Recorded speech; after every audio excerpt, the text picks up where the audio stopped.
Juan Rivera from the PAL. Gallego at FDR High School. And Robert Pena, senior.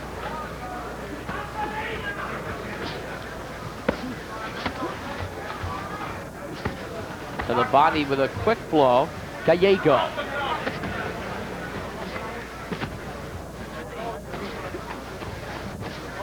Gallego doing a nice job on the outside with his reach, and then when he gets in close, he keeps his arms tucked in close to his body and keeps his hands as close to his head as he can.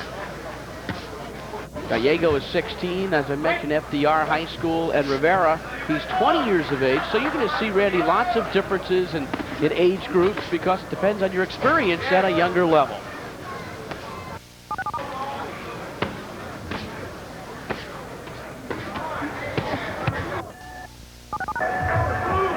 Round number 2, Gilbert Gallego in the gold and Juan Rivera in the blue. 3 2-minute rounds. Again, out of the corner, winging comes Rivera, but Gallego landing the punches.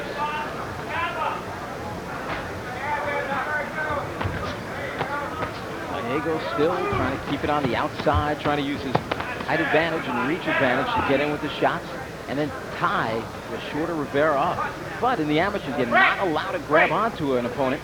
And just as he quickly got his arm in there, I don't think it was in there 1 second, referee Manny Hernandez stepped in and gave him a quick caution. So watch the hold. So after the first warning, what happens? Is a fighter penalized a point? There are what starts out with cautions.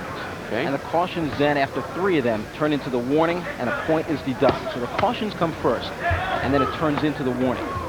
If he holds on again, there'll be another caution. So it's caution, warning, point. Right. And there was a caution to Rivera about watch the head. So there's a caution each in this round. To Rivera for use of the head, to Gallego for holding on. And there's a chopping right hand landed by Gallego. Gallego's been very good at picking off punches in this fight.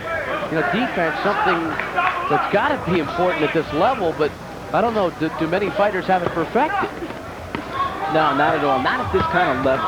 And it's really tough when a man gets hurt and he has to still run, not to hold on as they do in the professionals or perhaps as they do in the gym. Final seconds of round number 2. Less punches thrown in this bout than the previous one. And there's a good right hand landed again by Rivera. So 2 rounds in the books, 1 still ahead. This program authorized by Madison Square Garden Productions Incorporated solely for the entertainment of our audience. Any publication, rebroadcast, or other use of the pictures, descriptions, and accounts of this event, including the imposition of a charge for viewing the program without the express written consent of Madison Square Garden Productions Incorporated, is prohibited. Look at those big head guards that the boxers are wearing. The yellow one on Gallego, and the big blue one on Rivera. Now you see the heads come together right there. Had the men not been wearing those head guards, you can rest assured that if there wasn't a cut on that man on Gallego, there would probably be a lump, a welt. That's what those head guards really are good in protecting. The butts, the head butts.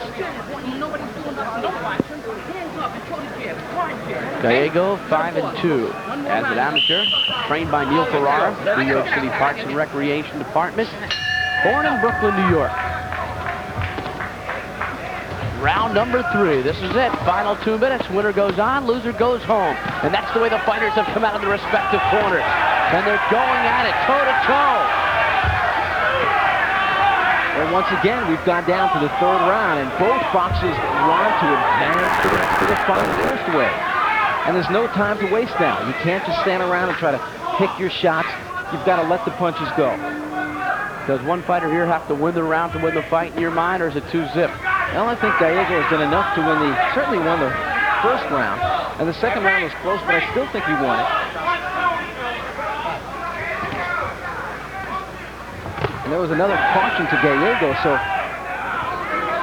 he's going to have to watch holding on now in close. Because if he's cautioned one more time, a point will be deducted. Gallego to the body.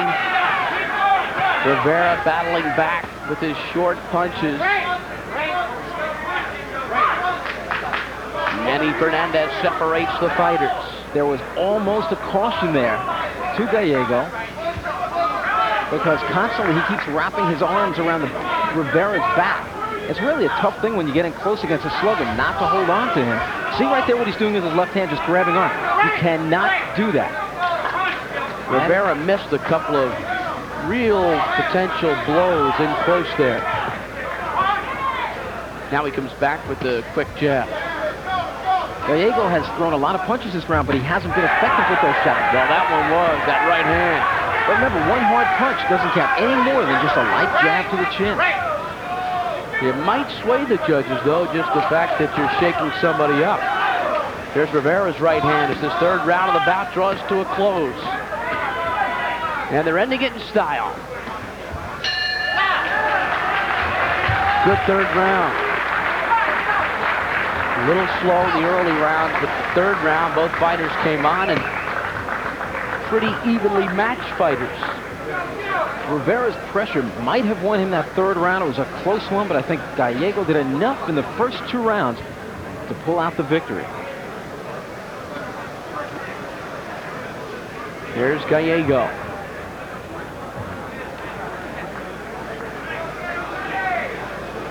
Now here's where Gallego really was not at his best. The man in the gold top comes in close and starts winging away. A lot of hooks are landing there. Nice right hand, bangs a right hand to the body. Normally, his fight plan is to stay on the outside, use that longer reach, and peck away with the jab and drop a right hand behind it. But that was some real nice inside work by him. I don't know if it won him the third round, but I think it was enough to win him the fight. There's a look at Juan Rivera, trained by Ray Graz. First year in the Golden Gloves, an amateur record of 21-10. But remember, that's misleading because it could have been before he was age 16. And we're ready for the official decision. Here's Ernie. Ladies and gentlemen, the winner of this contest in the gold corner, Gallego. Oh, there it is. Oh, is he pumped up. Hitting everyone in sight. Gets a quick hug from Rivera. And Gilbert Gallego advances to the finals to meet Robert Pena. And that one should be a nice matchup. 2 good boxers in the ring against one another. And ow, that hurts. Rivera loses, Gallego wins. There's the sweetness of Gilbert Gallego. Cruz back. Thank you, Randy. David Dressman and Jose Santana ready to tangle the 125-pound novice division. Semifinal matchup number 1. There is the corner of Jose Santana from Gleason's gym. A lot of experience before he reached the age of 16. His opponent in the gold is David Dressman, who is unattached.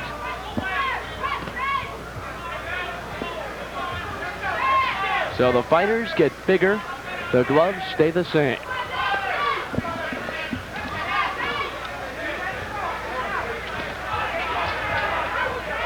James Buddy McGirt has joined us, and Buddy, when you look at the first round of a 3-round bout with only 2 minutes, do you have to get out of the gate quickly? Most definitely, you have to get out because this way you'll be 1 ahead and your opponent has to play catch up.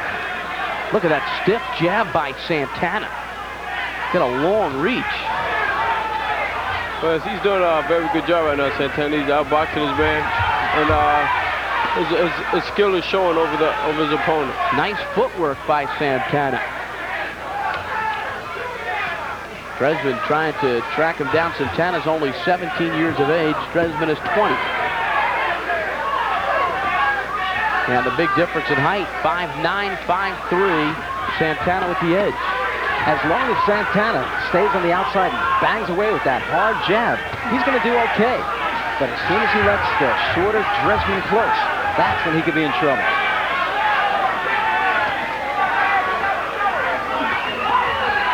Dressman hanging tough, but back comes Santana with that jab. This is a classic matchup between boxer and slugger. Most definitely, Santana has to stay on the outside because Dressman is very strong on the inside. So he just has to outbox him and pick his spots. Dressman with a nice short right hand that got to the nose of Santana. Heating up the action in the first.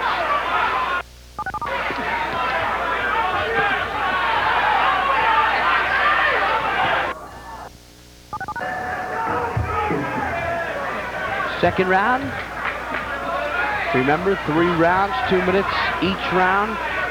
Jose Santana in the blue, David Dressman in the gold. These are 125-pound novice fighters. And a quick right hand by Santana, and he gets out of trouble, and there's the jab again. But Bruce Santana right now has to pick everything up because he started good in the first round, but then he faded. So now he has to play a little bit of catch up here. So he's starting right, so he just has to keep up the same momentum. Oh, what's happening is he's letting Dressman get too close to him and bang some of those hard punches off his head and body, but mostly Dressman is headhunting. I think he'd be doing himself a favor if he shot some of those punches downstairs. Definitely standing straight up, and Santana's picking him apart with the jab. That's all he has to do with his jab.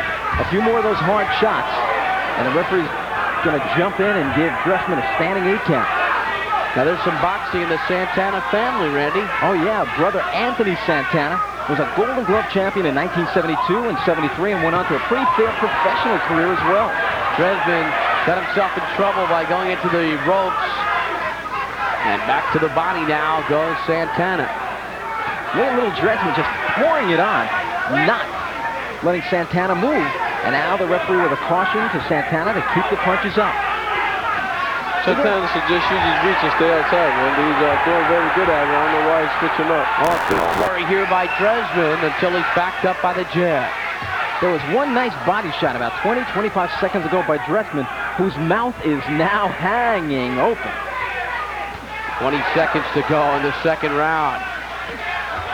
Another good left landed, and now a right by Jose Santana.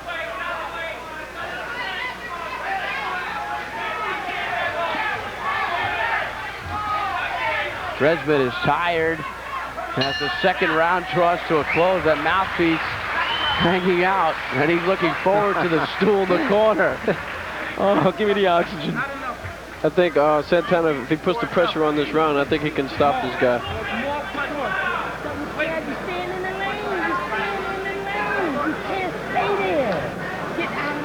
The one thing that Santana, buddy, looked like he was doing was punching on his heels a little bit, backing up occasionally. Well, I could look like he was trying to hit and not get hit at the same time.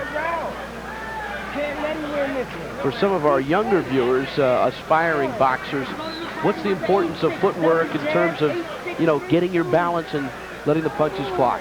Well, if you have your balance right, you pivot with every punch you throw, and everything else will come natural. It'll follow through. It's like poetry in motion. Stability, a key. Here we go, third round, final round. David Dressman in the gold, Jose Santana in the blue, and Santana with a wild bolo-like punch, and he missed. And here comes Dressman. Dressman wants it. He's really letting it hang out. Dressman has been training for months for this bout, and he realizes it's 120 seconds to go. There's a caution now to Santana. Watch the use of the head. That's all he has to do is keep his jab, and he outbox Dressman. That's it. If he fights inside, he's fighting Dressman's fight. I tell you, Santana has a good-looking jab for 17. But he doesn't use it enough. That chopping right he's been trying to get home, and it's landed twice this round. Here's a good left. Back to the body now goes Santana. I don't think Dressman was hurt. I think he was just caught off balance. Santana should keep his distance and punch from his distance, and it's guaranteed that actually he'll stop him. Oh, the furious action now. A chopping left hand landed by Santana, and a standing 8 count is being administered by Manny Fernandez. Let's see if Dressman gets the hands up. He's got to get his hands up, or he's going to be counted out. He just remembered in time. Santana should keep his distance. Good left hook by Santana. 40 seconds to go in the bout. Look at Dressman punching on all heart now. Those 14-ounce gloves are about 14 pounds right now. They are soaking wet, and they are heavy. Hanging on, sheer cuts as Santana continues to land. Another standing 8 count. Second in the round. Remember, 3 in a round, and the fight is stopped. Santana should stick to the basics. A few good hard jabs and a right hand behind it could end this fight. but the bell did instead. An action-packed fight. Nice performance, Santana. Lots of guts, Dressman.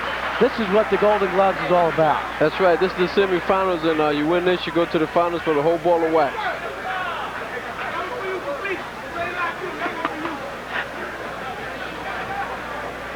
There's a look at the corner of Jose Santana. 2 standing 8s in the 3rd. A very tired Mark Dressman came out in round 3, his mouth hanging open, and he took some solid shots. And there, Manny Fernandez sends Santana to a corner.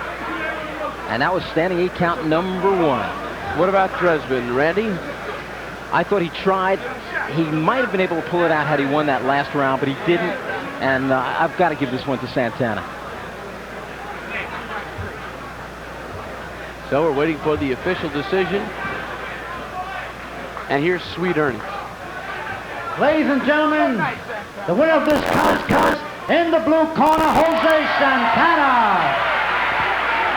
So Jose Santana. Thanking everybody. And moving on to the finals.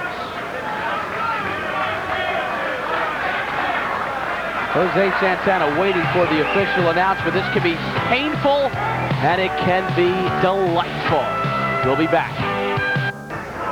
Coming up, Antonio Gonzalez against Noel Sanchez in our second semifinal, 125-pound novice division. All novices tonight at the Felt Forum. Should be a good evening. And Ernie D. Raffaelli will introduce the fighters.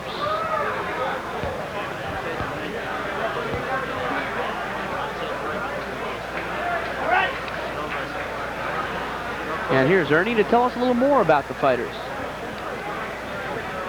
Ladies and gentlemen, this next contest, 125 pounds in the novice class, boxing 3 2-minute rounds. Introducing in the goal corner, representing the boxing team from Brooklyn, New York, Antonio Gonzalez. His opponent in the blue corner, representing Gleason's Gymnasium, also from Brooklyn, New York, Noel Sanchez.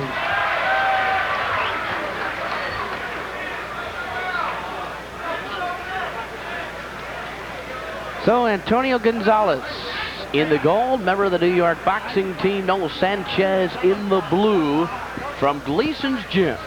And a lot of representatives from Gleason's Gym in action tonight.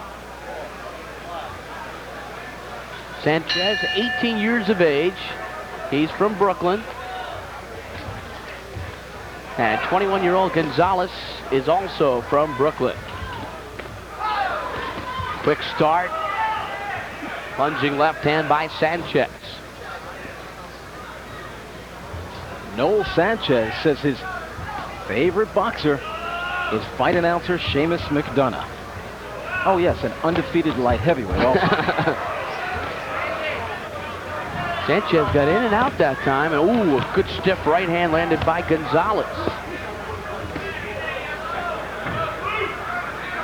Now, buddy, you notice right away, Antonio Gonzalez, a southpaw.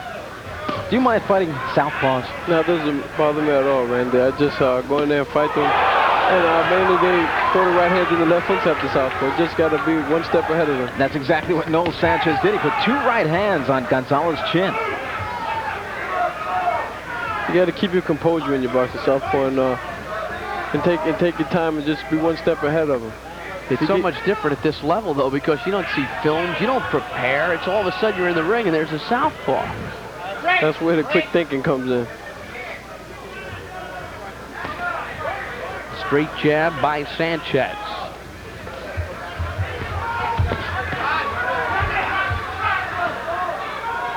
Gonzalez putting on heavy pressure, but getting nailed as he's walking in.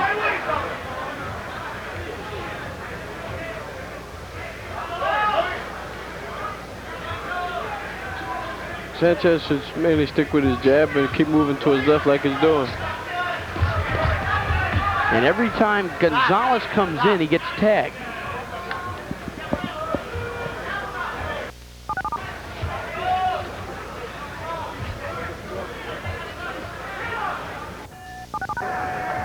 Bruce Beck, Randy Gordon, James Buddy McGirt. Ringside, Madison Square Garden spelled form. Golden Glove semifinal action, 125-pound novice division. Well, Second round. Antonio Gonzalez just got a chewing out in his corner by Victor Machado. You're not kidding. I think he's going to come out here and try to take this guy out of here now. Victor Machado, who was very instrumental in Iran Barkley knocking out Michael the Silk Olajide, made sure Gonzalez understood everything he said. No, that was not a knockdown or near a knockdown at all. It was a slip, and very quickly pointed out by Manny Fernandez. Good right hand by Noel Sanchez. Maybe that's what a fighter needs sometime between rounds, to get chewed out, to get on their toes. I would think at this level it depends on the fighter. Some guys can handle it, and others maybe start pouting. And some fall apart. How about your trainer, Hector Roca? Does he do a number on you in the corner verbally? Well, I know what's going to happen if I don't do what I'm supposed to do, because I got him and Al Soto in the corner. So I go out and do what I got to do. But if not, believe me, they get me when I get back in there. He always asks me if I do something wrong. He doesn't yell at me first. He asks me, why did I do it? And then after I tell him why, then he yells at me. Nice combination by Sanchez. When Randy comes back from his interviews in the ring, he asked me what he did wrong, and I quickly pointed out to him. Whoops. Inside of 30 seconds in the second round. A little caution there to Gonzalez for holding on in close. But he almost let a shot go just as the referee said break. Remember, Evander Holyfield did that in the '84 Olympics and knocked his man out on the count on the yellow break. Nice inside move by Gonzalez. Well, he started pretty fast. Now he's starting to slow down a little bit. Most telling blow in this fight has been that right hand, the straight right of Sanchez. 2 of 3 rounds complete. All right, buddy, we go to the corner of Antonio Gonzalez. What are you telling him right now? There's Victor as he talks to him. What would you be telling him? Well, I tell him we need this last round here. This is it. This is for the whole ball of wax. You got to take this. If not, we go home losing. And he worked very hard to get this far, and he wants to get to the final. Meanwhile, the question is, does he want it? All right. Now, what about Noel Sanchez in the blue corner? What would you be telling him to do? I'll tell him the same thing. Mainly stick to boxing and stick to your right hand, because it's been working well so far. And stay on the outside of his opponent. That's about it. But like I said, it's the last round, and they both need it. And this is for who wants it the most, really. This is what we showed. And a couple of heavyweights working in the 125-pounders corner, Teddy Atlas and Nick Boffey. Well, he had a good combination there. Here we go, third and final round.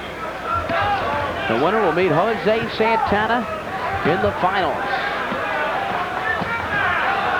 And once again, we come down to the third round. Gonzalez came out of the corner exploding.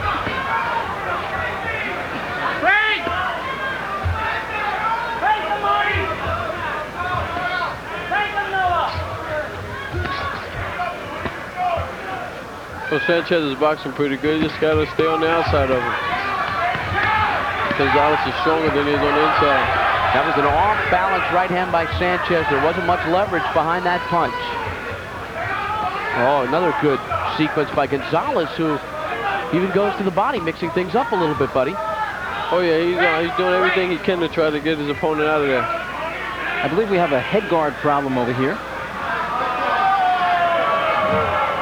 Antonio Gonzalez has one of the strings on the back, one of the laces have come loose, and Victor Machado quickly up on the ring apron. This should be a quick adjustment. Won't be any momentum lost. And back come the fighters.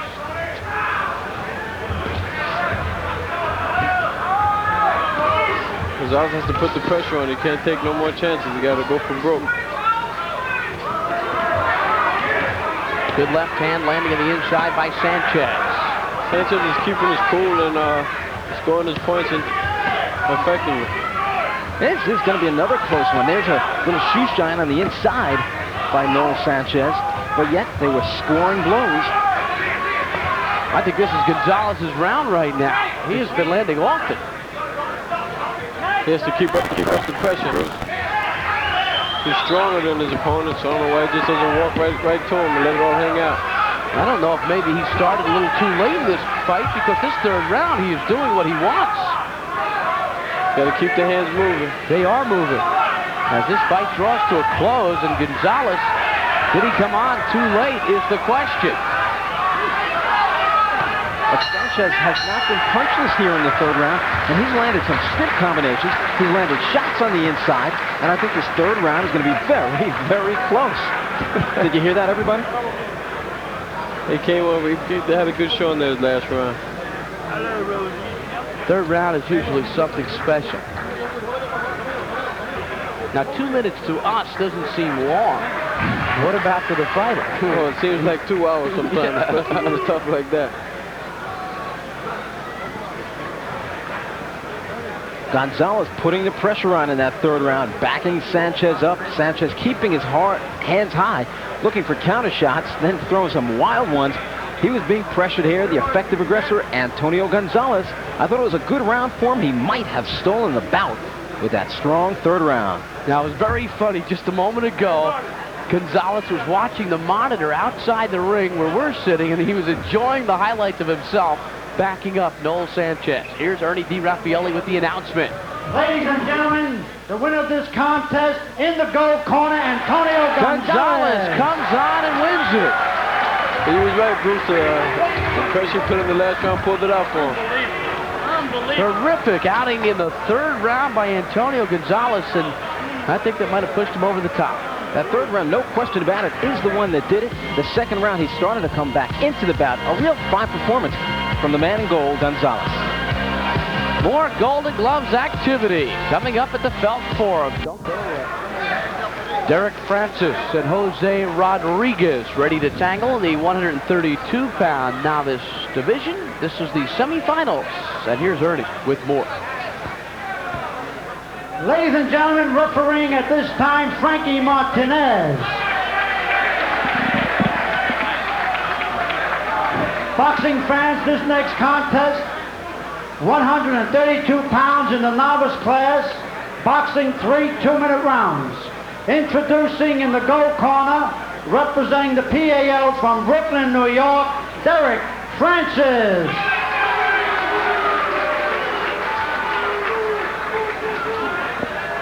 His opponent in the blue corner, also representing the PAL from Manhattan, Jose Rodriguez.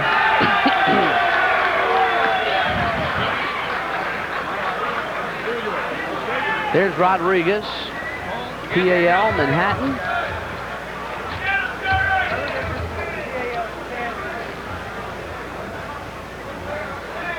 Derrick Francis. And here we go. 132-pound novice class. Francis, 23 years of age in the gold. Rodriguez, 21 years of age. He is in the blue.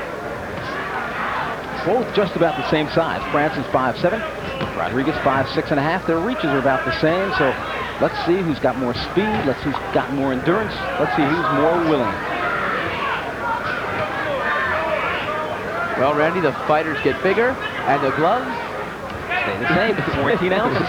But believe me, as these guys, because of their inexperience, head down in a tough battle into the third round, those gloves do seem like 14 pounds instead of 14 ounces. Buddy, as we move up in weight, do you think we're going to see much difference in style? And the heavy guys mainly be looking for knockout.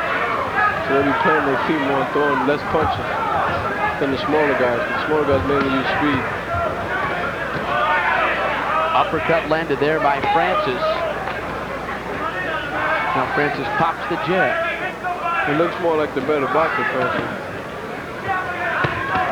One memorable name that came out of this division in 1976 to go on to stardom as a professional, Davey Moore.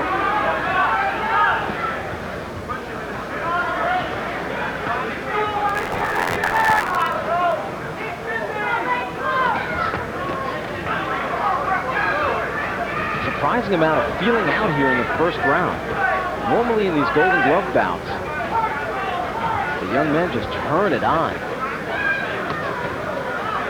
So a slow first round. A little bit of an uppercut there by Derrick Francis.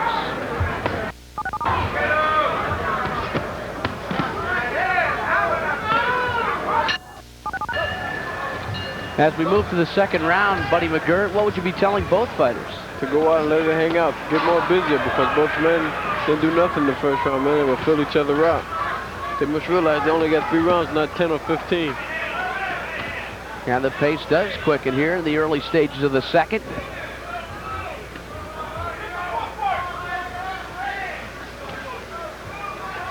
Francis landing that quick jab. It's like a little pop.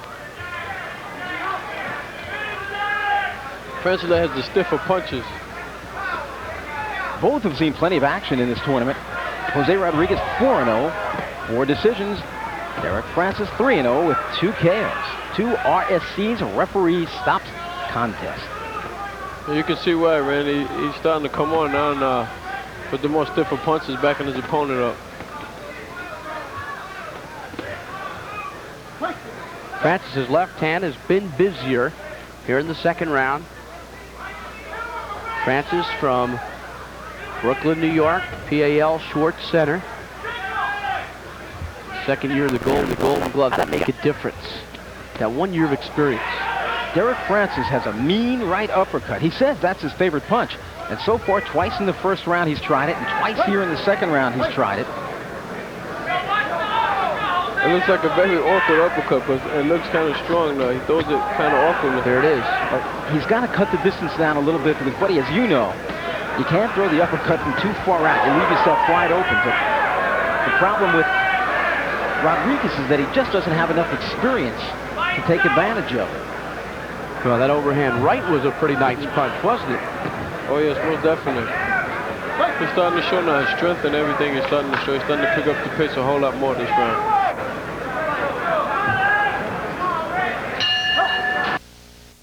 Third round, 132-pound novice division. Derrick Francis in the gold, Jose Rodriguez in the blue. Good second round for Francis. Pressure on Rodriguez here.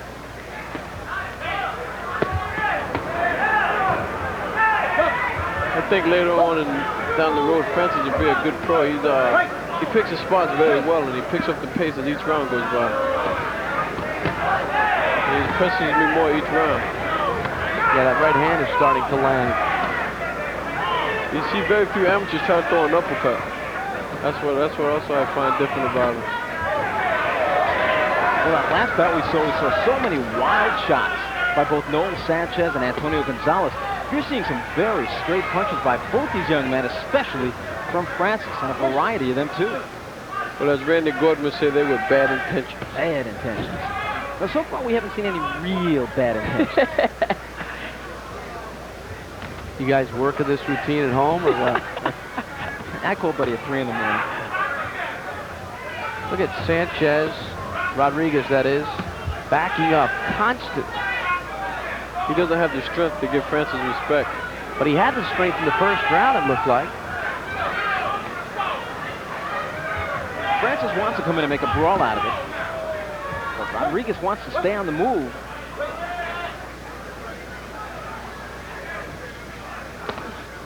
This fight changed early in the second round when Francis began to stalk his opponent and land. Francis tries too much to load up on his punches. He did there. See there, he's trying to administer one knockout drop to his opponent instead of just letting the punches fly, snapping them out. That's what mainly happens when you're in fighting someone you know you're very stronger than they are. You know they can't hurt you. You mainly look for just that one punch. You try not to do it, but sometimes you can't help it. So Derrick Francis with a nice job in the second and third over that man. I thought Francis loaded up too much in the third round, but I thought he landed enough shots. Jose Rodriguez just wasn't busy enough. And I have a feeling Francis is going to win this one. Either on my scorecard, it was 3-0 in rounds. One of those rounds really close. And that was the first round. Right, which could have been scored even very easily. I always try not to score an even round in the pros and the amateurs. Try to pick a winner. In that first round, I did go with Francis. So, if Rodriguez should have won that first round, it was all up to that second round, which decided, but I still think Francis wins it. All right, we're ready for the official decision as Frankie Martinez hands Ernie DiRaffaele these scorecards. And right now, let's go up to the ring, and here's Ernie. Boxing fans, the winner of this contest in the gold corner, Derrick Francis. No doubt about it, Derrick Francis advances to the finals of the Golden Gloves in the 132-pound novice division. No matter what happens in the ring, there's disappointment when you lose, and Rodriguez sensing it, feeling it, while Francis moves on with a chance at the title.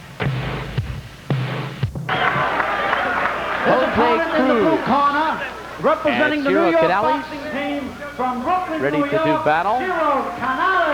And the winner will take on Derrick Francis. Jose Cruz has got a big following. He's from the PAL. And Ciro Canales from the New York boxing team.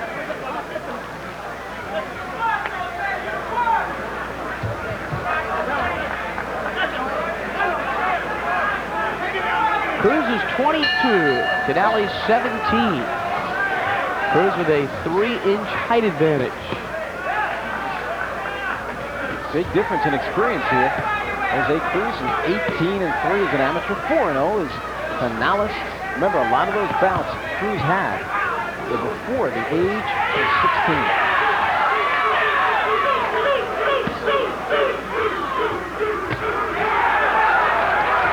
Cruz looks like a better boxer, but he just should outbox this guy. This guy looks pretty strong on the inside.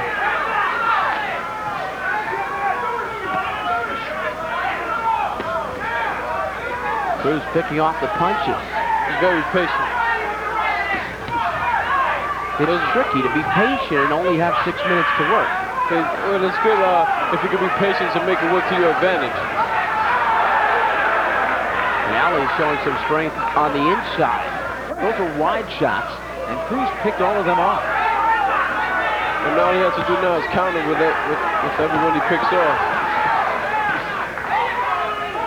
Canales appears to have punching power in both fists, and he's not afraid to use either hand. Well, Randy, that right hand snuck in there that time.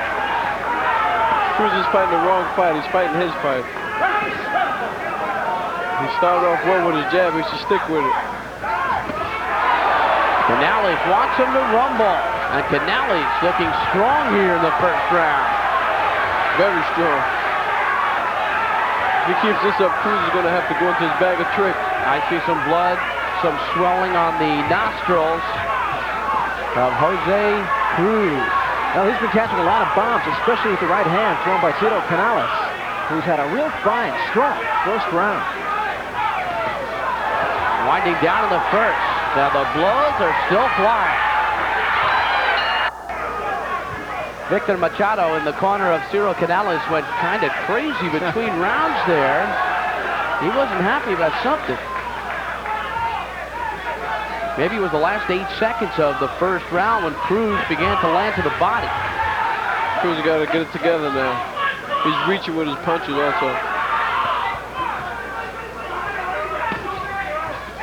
Canales is told, keep the punches up and watch your head as you come in.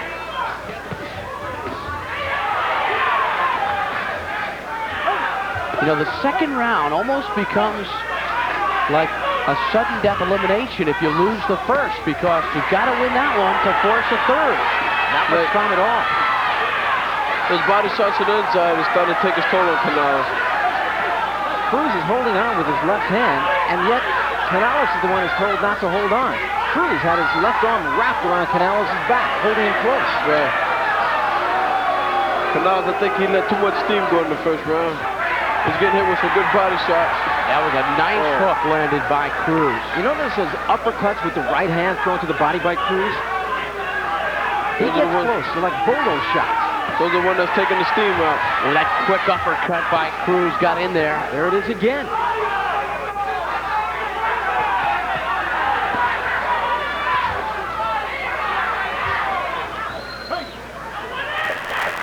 Golden Glove boxers are like funny cars. They're very, very fast and a lot of action, but not much fuel in the tank.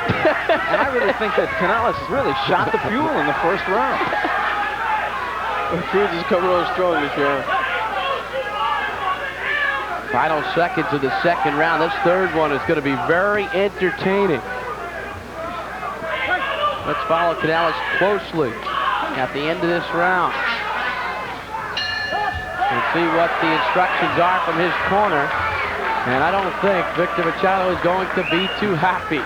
No, I don't want to go back to that corner right now.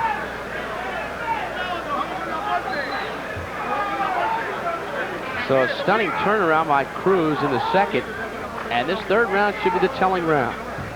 Buddy, let's take a look at the second round. Go back for a moment and watch Cruz go to work. All right, Cruz, his puncher good on the inside. He's putting his punches together. And he's backing his opponent up. And that's what he mainly needs to do because he knows that his opponent's shot is low in the first round. Cruz, good concentration. Trying to listen to his trainer. It's a very composed corner also. How important is that? Well, it helps because, you know, there's not too many people shouting at one time. And this way you can get the instructions down and go out and do what you have to do. You only have 1 minute. Well, we'll see if he comprehended well or not. This is round 3. Cruz in the gold, Canales in the blue. 132-pound novice division. This is the round.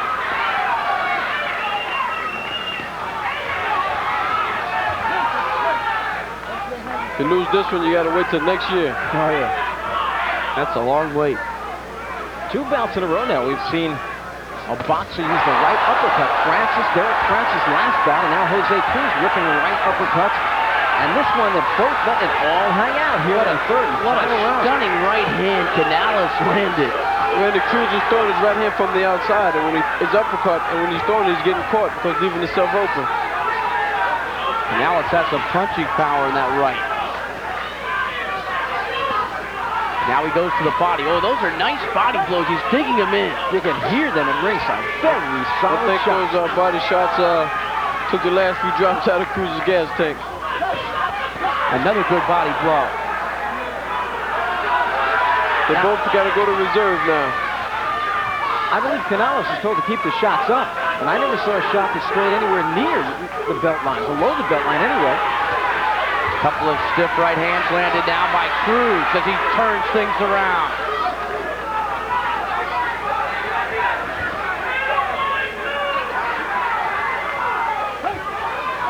This is going to be a tough one to score. I wouldn't want to judge this fight, Randy.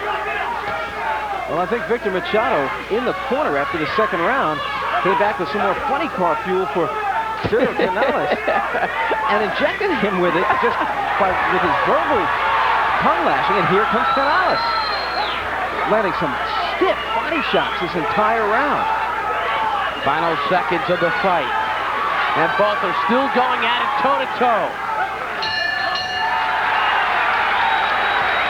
And both exalting in victory, but only one wins. I say Canales.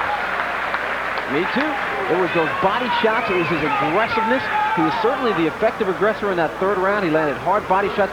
He took shots in that third round, but he certainly gave a lot. And you see him on the right in the blue, landing a hard right to the body. He comes back with a hard left to the body, and you heard those shots several rows back.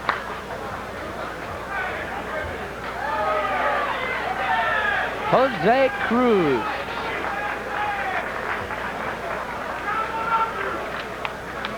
Ciro Canales. I got to figure he did enough in that third round. After he looked totally punched out in the second, I figure he did enough to win it. Let's see. Ernie will give us the decision. Ladies and gentlemen, the winner of this contest in the gold corner, Cruz. I told you, Bruce and Randy. Got it. Gave Buddy McGurn more than just a top-class fighter. He is a man who sees a fight and can score one.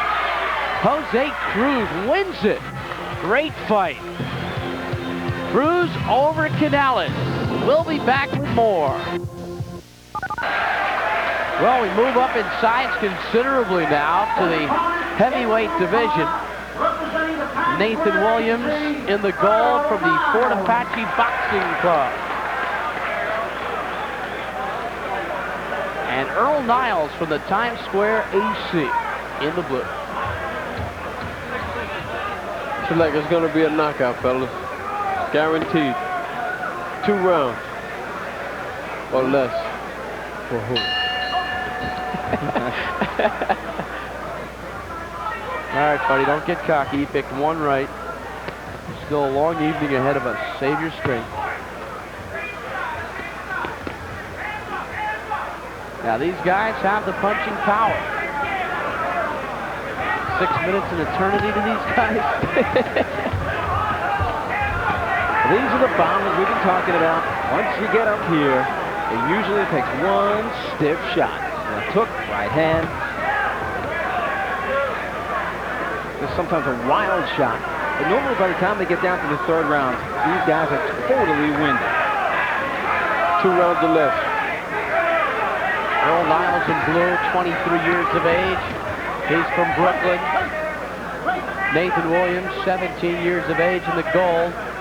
He is from the Bronx. Best punch for Earl Niles. He says it's a secret.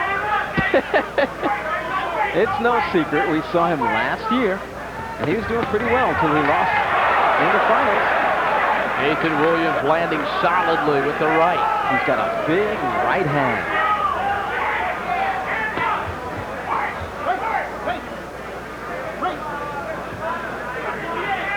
Niles works the body and puts his punches together usually very well. We may be looking to a final of Michael Outerbridge and Earl Niles, both from the same club, and if that happens, it would happen in the finals. I was looking for the right hand.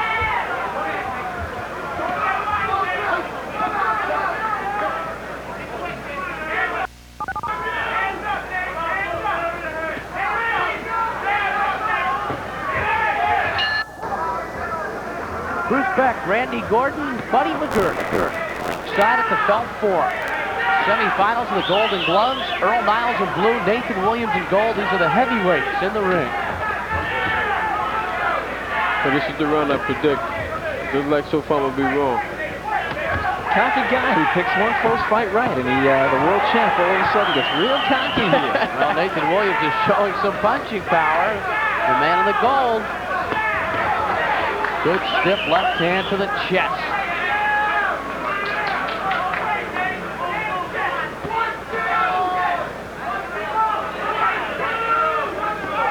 Daily News, Golden Gloves. There are always stories. There is action.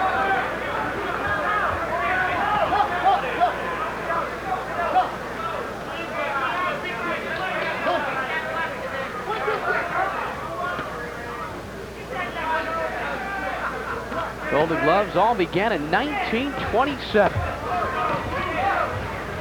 Ray Robinson, Emil Griffith, Eddie Mustafa Muhammad, Davey Moore, Floyd Patterson, Jose Torres, and so many others have gone on to capture titles. It is the ground for proving for youngsters that it is the springboard for success.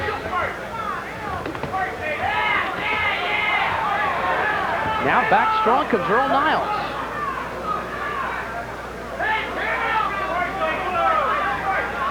Niles doing a nice job on the outside, just pecking away with the jab, dropping the right hand behind it, occasionally getting caught as Nathan Williams comes in, but Williams just can't do enough.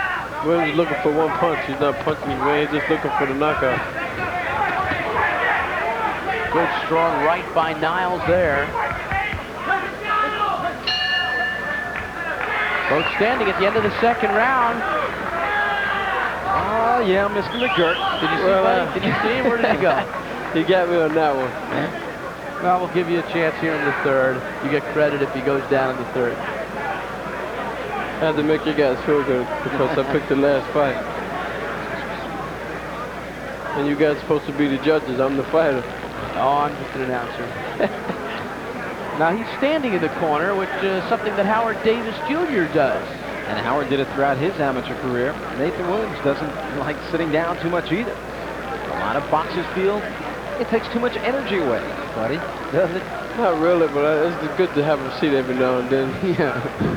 But don't you think of a man stands all the time, and all of a sudden he starts sitting down. He stands after the first round, stands after the second, and all of a sudden going back to the corner, he sits down for the third. It's telling his opponent, hey, I'm tired. He might not want to, maybe he might get lazy. He might not want to come out and fight no more. Round number 3.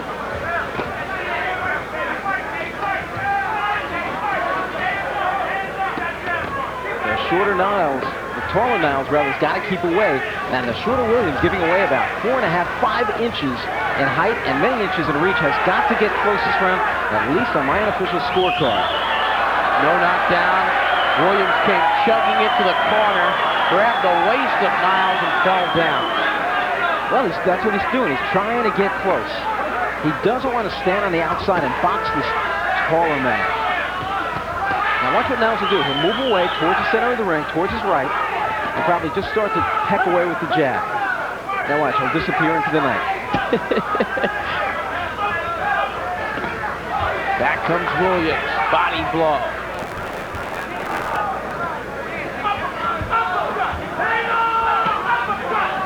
Chopping overhand right by Niles, picked off pretty well by Williams. Williams should double up on his hook.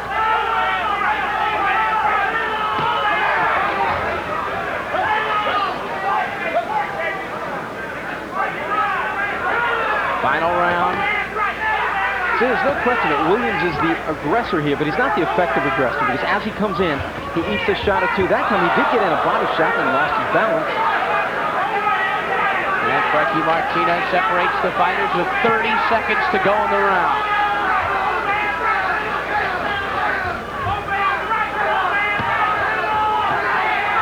Niles missing again. Back comes strong Williams. Niles has an effective left jab, but it's not a very strong left jab, not a very powerful one. He just kind of flicks it out there. He's going for the hook. See, no bad intentions on those shots. Yeah. And that is it.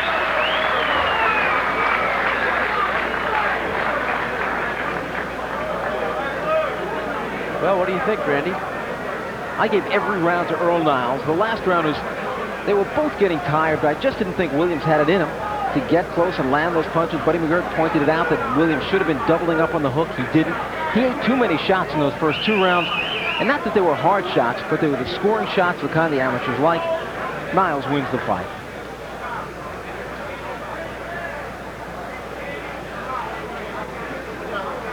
Earl Niles, Times Square, AC. Born in Trinidad, now living in Brooklyn, 6'4". And here's the overhand right. You see Niles, he's pecking away with that left hand, keeping it in the face of Williams and dropping over that overhand right. That's his big punch, and he tried to land it over and over again, but couldn't. We're set for the announcement. Here's Ernie DiRaffaele. Ladies and gentlemen, the winner of this contest, in the gold corner, Williams. Nate Oh my God. with the win. Okay. I don't know what I just watched. So Randy goes down. And Bruce, I look at your scorecard. You have 20s across the board. It's in the first round, you gave it to Niles, but you gave the last 2 to Williams. Is that 2 for me, fellas? Wow. There's the reaction and the excitement on Nathan Williams. That is a broad smile that is worth its weight in gold. We'll be back. Well, Michael Outerbridge will try to succeed where his buddy Earl Niles failed. Outerbridge against Mitchell Rose. The winner to take on Nathan Williams. And the finals of the heavyweight novice division. Here's Ernie. Contest in the heavyweight division. Novice contenders boxing 3 2-minute rounds. In the gold corner, representing the Times Square AC, Michael Outerbridge. I'm sorry, that's Outerbridge. Sorry, Mike. His opponent in the blue corner, representing the Bed-Stuy Boxing Association, Mitchell Rose. Mitchell Rose from the Bed-Stuy Boxing Association. going up against Michael Outerbridge from Times Square, AC. And he's had a couple of impressive knockouts thus far, as pointed out by Kathy Clancy, who is one of the tops when it comes to boxing information. This is a knockout, Randy and Bruce. Guaranteed. Here we go again. We're going for knockout. Keep your eye on Outerbridge in the gold. He has punching power. And let's stress once again, effective aggressiveness. And obviously the judges in the last fight felt that Nathan Williams was not just the aggressor as I thought, but the effective aggressor. Let's watch the punches that do land solidly.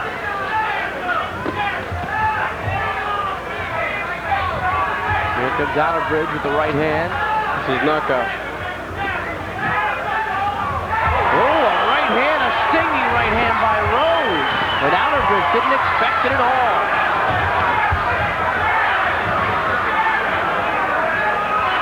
Rose is 19, Outerbridge 22. Rose from Brooklyn, Outerbridge from New York, born at Huntington Station.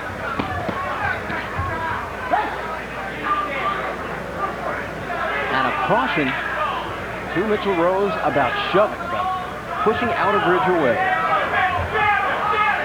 This is what they about heavyweights. When they land one punch and hurt the guy, they don't punch no more. They sit and wait for that one punch to come again. Sometimes it don't happen. He's just waiting now. And he should be getting off and let the knockout come. No, Outerbridge doesn't want to wait too long, though, because he very easily could lose this round.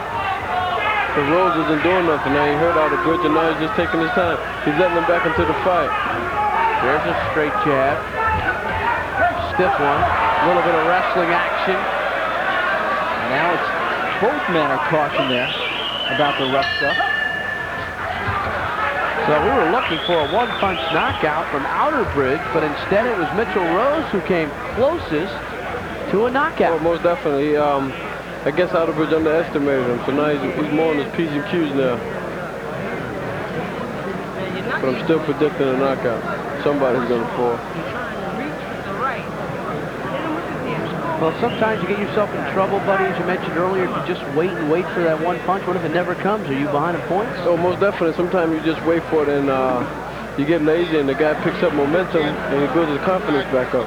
And the man in blue is going to land a sharp counter right hand that sends Outerbridge staggering back across the ring. He was able to get his legs underneath him and get out of the way of another one, which landed just glanced off the ear.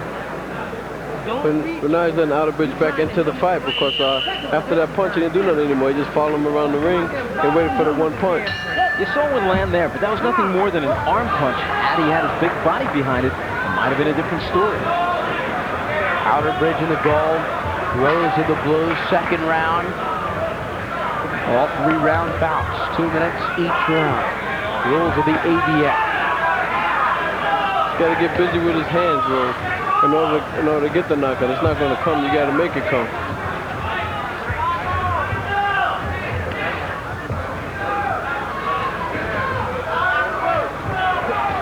The crowd always a little bit noisier when the big bombers get in the ring because they anticipate a one-punch knockout. And unfortunately, a lot of times, many times the boxers do too. And they just wait too long, as you pointed out, buddy. Right, well, you see, he has a very stiff jab, Rose. He has a power in both hands. I don't know why he just don't go to him and put his punches together. Good stiff right hand by Mitchell Rose.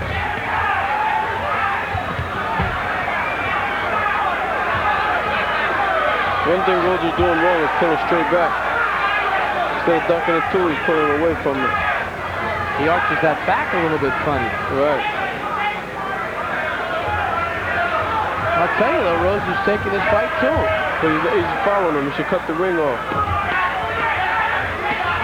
Outerbridge finally unloading a combination.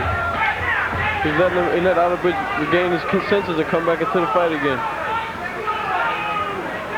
Rose's amateur record 3-0, all in this year's Golden Gloves.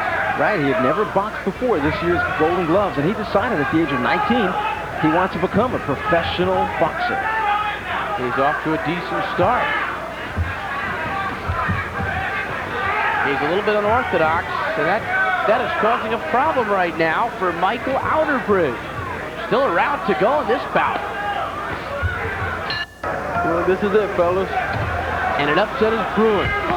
In the heavyweight novice division, Michael Outerbridge in the goal may need a knockout here to salvage this fight against Mitchell Rose. Outerbridge spent most of round number 2 moving around the ring. He still looks very, very tense, as he did in the first round.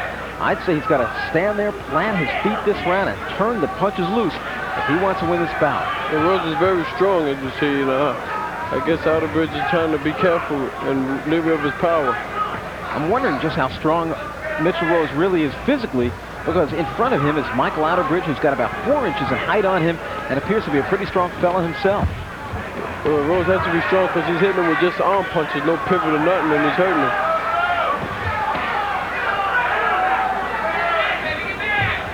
And that jab has been very effective by Mitchell Rose. I get the feeling Rose is a converted southpaw. He likes that left hand, huh? That's where all the power's at. Watch, he leans towards his left all the time. Can't throw nothing with the right hand, but everything is from the left.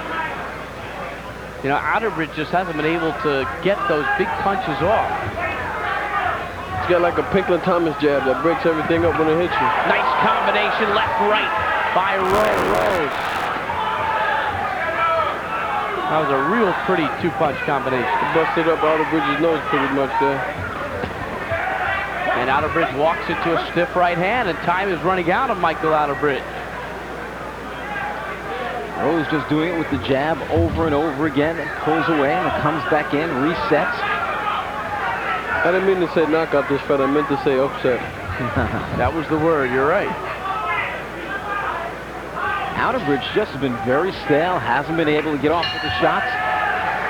Now we may have a major upset here. Mitchell Rose, no experience at all. He's had a jab like Pinklin Thomas, without a doubt. Exactly. Gotta love that jab. Former heavyweight champ Pinklin Thomas, a converted southpaw, had just a pulverizing left jab. Every time he hit you with it, he'd bust you up. Jerry Cooney, a Long Island native, also had that big left hand, a converted southpaw, and not much else. The left jab and the left hook. Yep. Outerbridge looks a little frustrated. He wasn't busy. Rose took the fight away from him, buddy. Oh yeah, most definitely, without a doubt. He after the first round, he set the pace with his jab alone. Well, let's see if the judges see it that way. Ernie D. Raffaelli will tell us all about it. Ladies and gentlemen, the winner of this contest in the blue corner, Mitchell Rose. Mitchell Rose. There'll be a show to Bedford-Stuyvesant Boxing Association. An upset. A good win for him. And somebody to really watch on finals night. Outerbridge showing the frustration, the disappointment. And Rose, very, matter-of-factly, he knew he had done his work in the ring. Oh yeah, he set it all with his jab. Randy Gordon. Randy Gordon and James Buddy McGirt. You having a good time at ringside? Oh, definitely, Randy, without a doubt.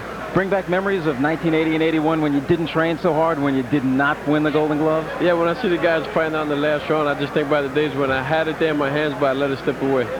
Let's talk about some of the fights we've seen so far. Earlier, we took a look at the 112-pounders. We started the bouts off with Robert Pena and Gilbert Gallego. They're going to the finals. Your thoughts on that one, that matchup? That should be a pretty good fight. Both fighters showed me a lot. And I'd have to go with Gallego on that one. Okay, that should be a real good bout, but there's a big fight coming up, and not in the amateurs, it's in the professional ranks. You making the first defense of your IBF championship, your junior welterweight title, against Meldrick Taylor, the Olympic champ? Oh yeah, that's what we have so far, Meldrick Taylor. So I'm just looking forward to a good old fight, and to start the summer off right. 7th and 8th from the Felt Forum, beginning at 7:30 at Madison Square Garden Network. In this, the 62nd edition of the Daily News Golden Gloves. Plenty more fight action still used now as we move ahead to the 119-pound novice division. And it'll be Daniel McAloon and Junior Jones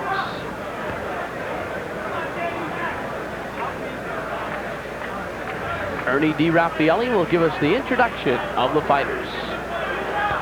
Ladies and gentlemen, welcome back to the second part of our show. The referee in the ring at this time, Vinny Shomo.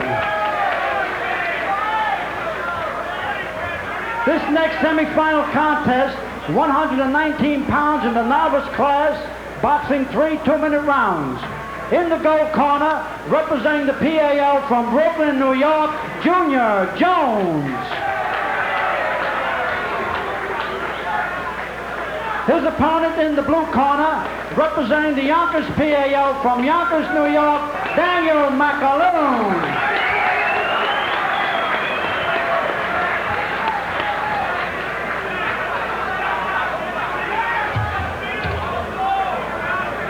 These are two 119-pounders in the novice division who have already built reputations in the Junior Olympics. Junior Jones of the PAL and Daniel McAloon of the Yonkers PAL. So you've got guys in the ring with experience. Junior Jones in the gold, Daniel McAloon in the blue. And quickly a left hand landed by McAloon. And the referee in there is 4-time Golden Glove champion Vinny Shomo, one of the greatest Golden Glovers of all time. We're back to the quick fighters. 119-pounders. Vinny a little bit over his fighting weight today, but working his way back. He's paid his dues. And appropriately enough, when Mark Breland captured his unprecedented 5th Golden Glove title in 1984, the referee in there was Vinny Shomo.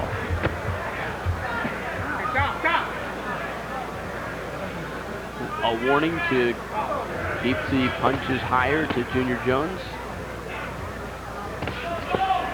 Sparkling right hand landed by Daniel McAloon. Don't forget, 3 2-minute rounds, 5 judges score the fight, 20-point must system. Standing 8 count is in effect. Junior just pot-shotting with those quick hands. A little side-to-side movement, and he's got Daniel McAloon a bit confused. Junior Jones is gold the 1992 Olympics. He's 18 years of age from Brooklyn, New York. Trained by Ray Gaza. Amateur record, Randy, 97-7. He has been boxing since about the age of 8 years old. Anybody would get in with him on the block, in the area, in the neighborhood.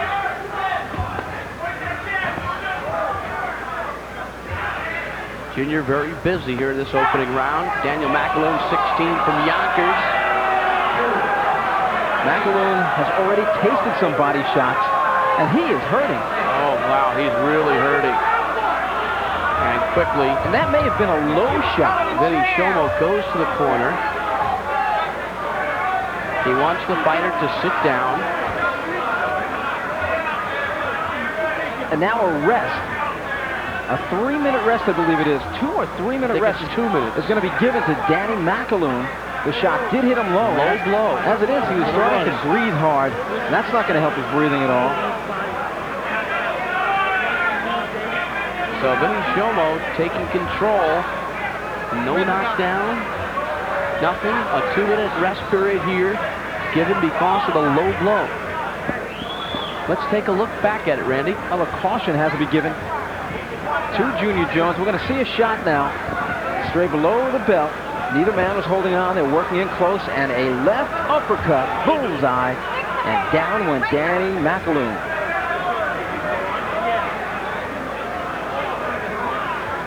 There's another angle. No question about it. And the position at ringside. Came into the ring. It looks as though the young man is okay. There's not much the physician can do other than say, how do you feel? And the boxer can either say, I can't go on, or I'm okay. And it's time that often means the difference. Trying to stay active is Junior Jones. Junior Jones just trying to stay warm, bouncing up and down in the corner. Danny McAloon wishes he could. Needless to say, it wasn't an intentional blow. But a caution nonetheless had to be given to Junior Jones. And I assure you, if he does that again, he will lose a point.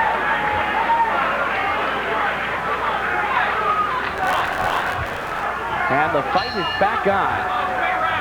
And that was it. So there was only 2 seconds remaining in that first round. And now the much-needed extra minute for McAloon, who's showing some guts. Yeah, he's really going to have to dig way down inside of himself. I talked a few moments ago about the third round, the fighters feeling pain. I don't mean so much the pain of punches. I mean the pain of wanting it deep down inside, never having been that distance before. The legs burn, the lungs burn, and yet they've got to reach down. There's no quitting. I mean, they can quit, but I've never seen a Golden Glover just pack it in. They want it. That's why they've entered this tournament, and they dig down through all that pain and try to pull it out. My question as a fight fan would be, what happens if the low blow was such that the fighter could not continue? If he cannot continue, it was unintentional. Well, and he couldn't continue, he loses the bout. That's all there is to it. Seems as though he's being penalized unfairly, though. Well, it was an accidental shot. There's no way really he should win it on that. Okay. So we go to the second round. Let's see how McAloon reacts. Looks to have his legs back. And he lands the right hand. You know what happens if that was the case, if he can win it? Whoops. And there's another one, because Junior Jones is a good body puncher. That's a standing 8 count. I thought the body blow was clean all the way. And now Vinny Shomo with the standing 8 count. I assure you, Danny McAloon is feeling tremendous pain in the belly. Vinny Shomo says, that's the second time. I don't want to have to tell you again. I wonder just how borderline that shot was. McAloon's legs, I assure you, are very, very heavy from those 2 shots. And any movement he's doing right now is strictly on heart alone. Junior Jones, a good body puncher, has got to be a little bit cautious here about it to the body. Well, I think the worst that's going to happen is he's going to lose a point. He's just got to try to keep the shots up a little bit higher. There was one that was borderline, right on the right waistband. Danny McAloon hanging right in there, wanting to brawl on the inside. Right hand landed by Junior Jones. McAloon got really popped there. McAloon backing up. He looks very fatigued now with 25 seconds to go in the second round.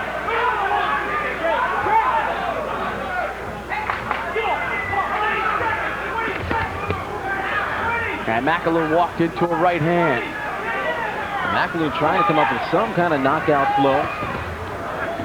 Nice combination by McAloon as the second round draws to a close.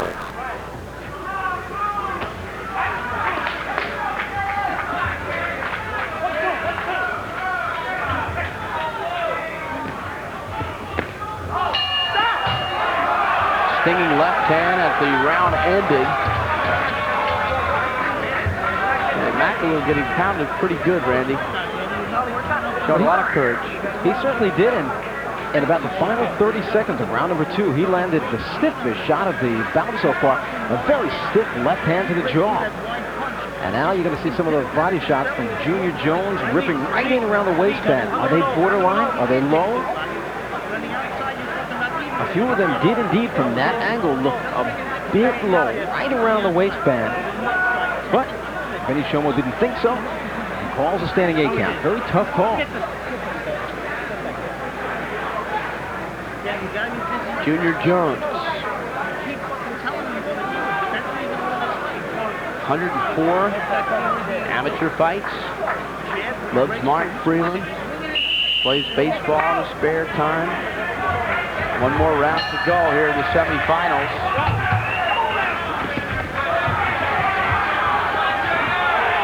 McAloon landing, but taking 4 or 5 in return.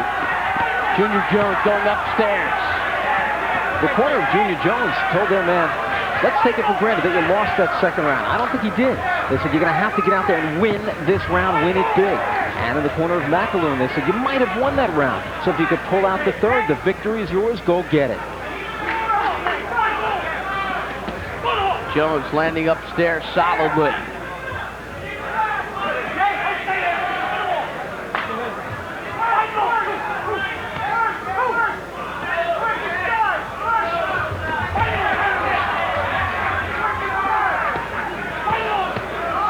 Nice left hand by Junior.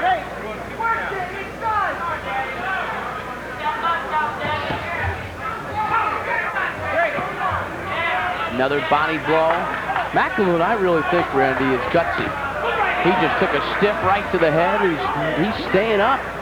And you just have no idea how bad he's really hurting from that shot that went low in the first round. This could be a different story. I really think that Junior Jones is showing some greater skill and better hand speed. But McAloon is really feeling the effects of that shot that went low in the first round. You can see right after that shot, he's been breathing very, very hard.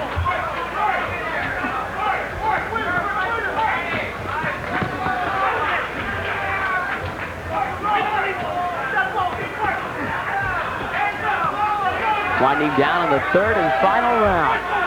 Jones has also been very busy, Randy. The snap just hasn't been there for McAloon. He has certainly tried, and it's always going to be next year. He's countered a little bit, but I don't think that's enough to sway the judges. But I thought he showed a lot of heart. He hung in there through that tough low blow. He took a lot of punches, and he never once backed away and wanted to fold. So sometimes there are stories of wins and losses, and tremendous credit should go to Daniel McAloon. There's Junior Jones, a good fighter, lots of skill, and it looks like he'll be advancing to the finals. Little doubt about it, he was dominating the bout in the first round. Then an accidental left hand dropped McAloon. A left hand that went low in the first round. The second round was seconds old when Junior Jones got him a couple of good body shots, and Junior Jones was then sent to a neutral corner. Danny McAloon took a standing 8 count. The third round, McAloon still tried, but he was out-hit by the speedier Junior Jones out of Brooklyn. So who will go on to the finals to take on Arnold Miranda of the Cage Recreation team, who reached the finals by virtue of a bye? Let's find out from Ernie. Ladies and gentlemen, the winner of this contest in the gold corner, Junior Jones. So Junior Jones and Arnold Miranda will hook up on championship night, and they will be fighting in the 119-pound division.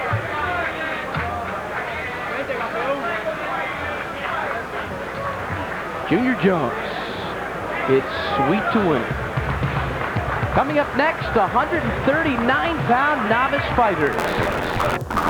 Representing the #1 boxing On we go. 139-pound weight class. Randy, Pedro Fuentes, and Jose Avila. Let's say Avila. And I think the action is going to be so fast, it's not going to take that long to say Avila. So Vinny Shomo, the 4-time glove winner, hangs in the ring as the referee. And here we go. Jose Avila and Pedro Fuentes. Fuentes in the gold, Avila in the blue. And Avila was born in Honduras. He's 5'8", 20 years of age. Fuentes, born in Puerto Rico, now living in Brooklyn. He's 5'8", 24 years of age.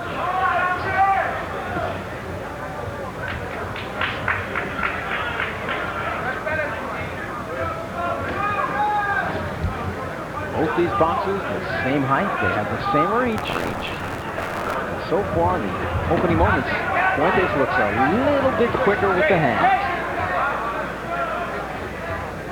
Deli Doos Golden Gloves, the oldest amateur boxing tournament in the country. It's a real proving ground, Randy, for fighters. Certainly is, and I think two of the greatest amateurs of all time came out of this tournament. Howard Davis Jr., 125 wins, 5 losses. And then a man who lost 1 fight out of 111. That name is Mark Freeland. Both of them Olympic champions. Mark Freeland, a former professional world welterweight champion. Davis going for one this year. Action picking up here at the end of the first round. Solid body blow landed there by Avila.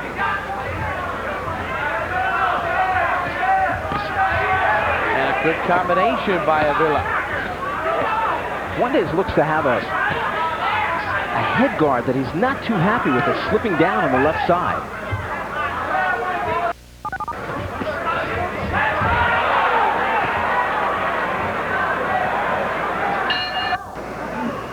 Bruce Beck, Randy Gordon, Madison Square Garden spelled for him. Time for a Golden Gloves fact. George McDonald and Bernie, two men whose names are not household names, but they sure made boxing history. March 28, 1927, Randy. They threw the punches that launched the Golden Gloves. Second round of this 139-pound novice bout. Fuentes in the gold, Avila in the blue. You amaze me with that trivia that's just stored up in there. I call your answering machine. I always get those trivia questions. What am I, about 1 for 400? Yeah, 1 for about 418. Look at the quickness, Randy, of Avila. Athletic. He's really up to the toes and bouncing. Yes, he's doing some real fine side-to-side movement. And that movement, because Fuentes never knows where he's going to go next, is confusing Fuentes. Good right hand landed by Avila. And Fuentes with the quick combination trying to get himself out of the corner. He did, but there's a punishing right hand by Avila. And down goes Fuentes. Mandatory 8 count. Quick right hand of Jose Avila.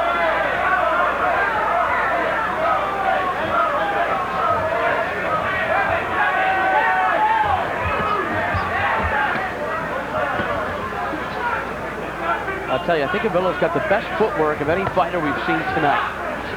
He just may. And what I'm really impressed with is that the man is 20 years old, who's had only 4 amateur bouts, winning them all. And yet he looks so seasoned in it. Watch when they get in close. Most amateurs have a tendency to tie the man up to grab on. You notice there, the man in blue, Jose Avila, is not doing that. He's keeping his arms right in close, fighting the temptation to hold on. Look at that right hand. Backing up Fuentes again. He's got a bounce to his stride. He's got a rhythm game.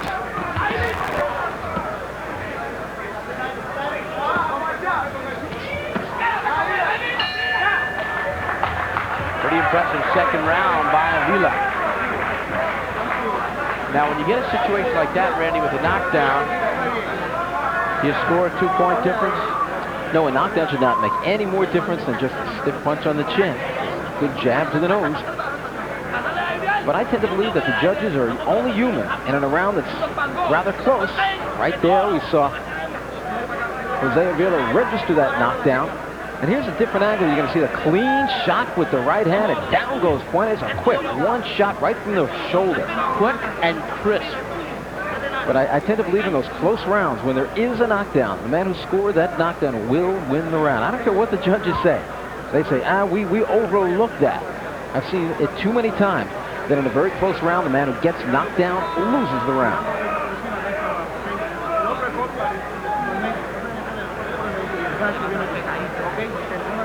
So one more round to go. In his 139-pound novice bout. Avila is a lot of fun to watch. He's got that right hand cranked up. Good hand speed by Avila.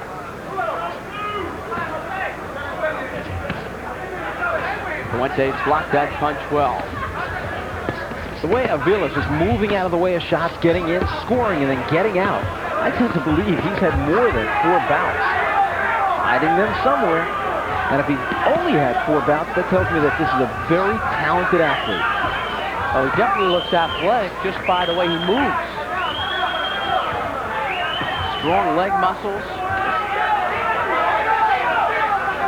But in addition to all that athleticism, he looks well-drilled boxing-wise. And that's what really surprises me. With only 4 bouts under his belt, the way he's doing everything so correct. He's just cool. He's moving in and out, scoring, doing everything correct the way the amateurs like it. Right by the textbook. Not tying his man up on the inside. Fighting the temptation to hold on the inside.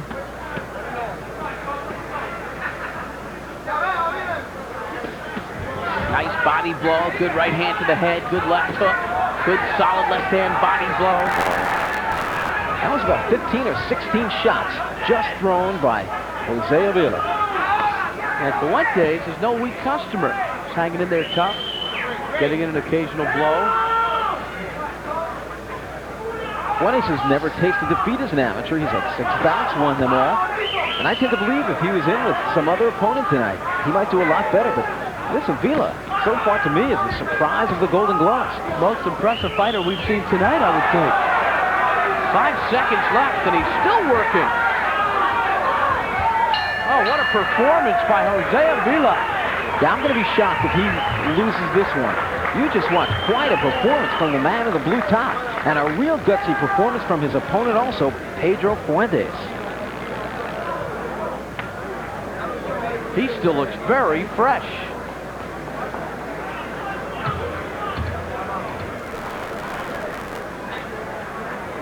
And that was a real nice workmanlike effort in that 3rd round by Avila, backing his opponent into the corner, then letting go with a barrage of blows, not just stopping one shot. And look, he's moving the shots around, head and body. He dug a real hard left uppercut into the belly, and here he's got Fuentes floundering, not in big trouble, but just really not knowing what to do other than just fire some wild shots back. And then later on, in comes Avila one more time. I thought he won that round. I thought he won every round. And in that exchange, there was quickly about 6 shots. No question in my mind, he won the bout. The man you're looking at, I think, will go down to defeat. That man wins it. Ernie DiRaffaele with the announcement. Ladies and gentlemen, the winner of this contest in the blue corner, Jose Avila. So Jose Avila will move on to the finals. He's going to be a fun man to watch on finals night, Randy. No question about that one. He will be a fun man to watch in the finals and every time he ever steps in the ring. Jose Avila with a little bit of shaking and baking. And he's got the win. Who will he fight? We'll find out. Donald Wallace, a free-swinging southpaw, won a bout on March 5th via a first-round KO using a left hook. He knocked out his opponent for more than a minute. So David Wallace, one to be reckoned with here. And it's a 139-pound semifinal.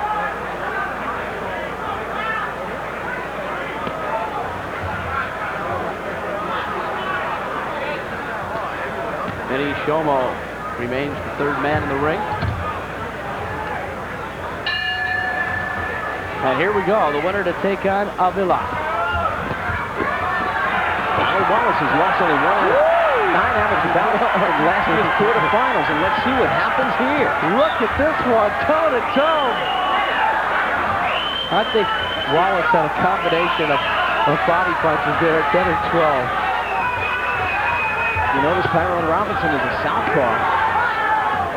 Wallace doesn't want to give him any time to set up, to poke away with that right jab and drop the left cross in. But Wallace is pouring on the pressure. They're exchanging pretty good here in the opening moments.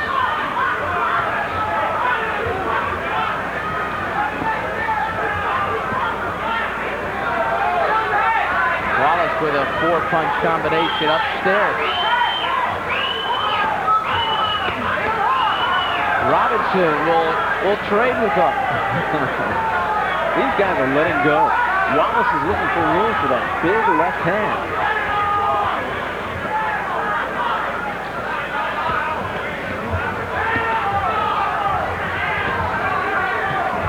Robinson's punches don't appear to have the same sting. Now you notice Wallace's boxing as a southpaw. He didn't start out as a southpaw. He's got that right foot forward. These guys are wasting very little effort. Everything is landing. Yeah, we call it the sweet science. And here there's not much science. A lot of barroom action here. The fans love that. Vinny Shomo steps in and tells Wallace, watch the head, watch the head.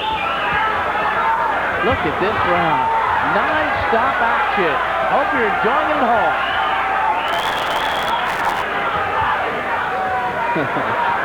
Are these guys going to be exhausted or what? What a round.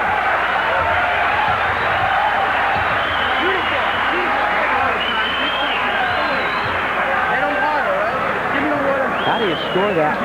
I think Wallace, you just have to take an overall picture of that round.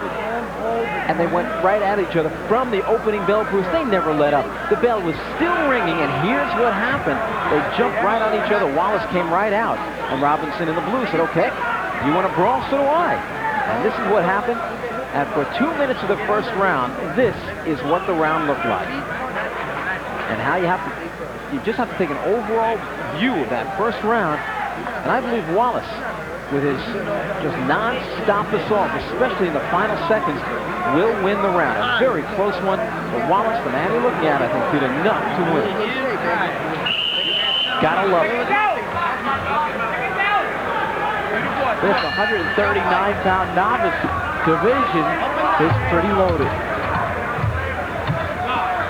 It really is. I don't care which one of these guys wins. It should be a real dandy of a final. One of these two against Jose Avila. Stinging straight left, landed by Donald Wallace. He goes to the body, he goes to the head. He's a workaholic in there. And Robinson comes back toe-to-toe, letting everything fly.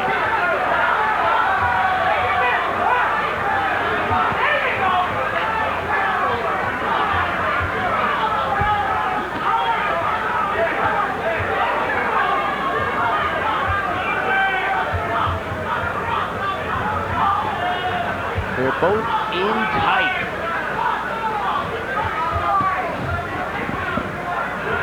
I'm surprised.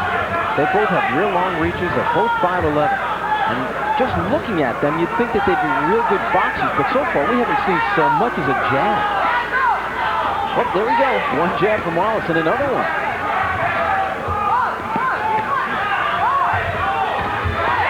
Now, Tyrone says, you can jab, so can I. And it looks like Wallace is fatiguing a little bit. Robinson pushes back. Now it looks like Robinson is firing. If anybody has fatigue in there, it's the man in the green trunks and blue top, Tyrone Robinson. He's got a 30-second to the second. This kind of pace is just brutal, especially for the novice division boxers. Just brutal. For Buddy McGirt, a piece of cake. But for these guys, it's like a 15-round bout. Good short left hook landed by Donald Wallace. Look how wide the stance of Robinson has become. That is not good for balance. Now the second round draws to a close. I remember a bout here a couple of years ago. The fighters were 106. Is that a weight division? Yeah, right below the 112 division. You don't get any smaller than that in the Olympic weight divisions and the Golden Gloves. And I think our producer, John Gallego, will remember this. The two fighters ended with both of their bodies just like leaning on each other. If somebody would have moved one of them, they would have both fallen to the ground. I don't recall who the boxers were, but I do recall that it was non-stop action for as long as the bout lasted. And I don't think I've ever seen more punches thrown in an amateur bout in the Golden Gloves. On the left of your screen is Tyrone Robinson. On the right is Donald Wallace. And they boxed just a little bit that round, but it was more of the same from the first round with a lot of slugging, a lot of punches being thrown. But again, I thought Donald Wallace, in a non-stop assault, took the second round. And I think Tyrone Robinson is going to have to do a lot in the third round if he wants to win the bout. 2 minutes to go. Donald Wallace in the gold and Tyrone Robinson in the blue. I think somebody may go down here. And it could be Robinson. Wallace all over him. Landing to the body, landing to the head. Robinson slugging, but with very little left. Many of those are just arm punches, they're slaps. He's trying to do anything he can to keep Wallace off of him.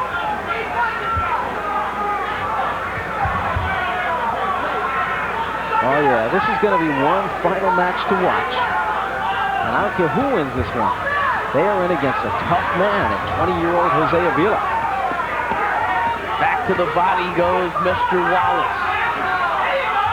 Robinson backing up.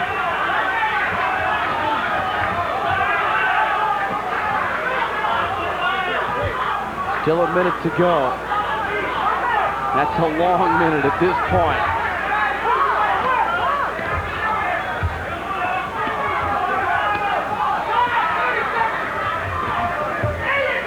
Wallace always advances behind 1 or 2 jabs, then proceeds to slug. He loves it on the inside, which is to me very surprising for such a lanky guy like him. And Robinson hangs tough, puts the glove out in front of him, trying to ward off Wallace. But back comes Wallace, ever the pursuer.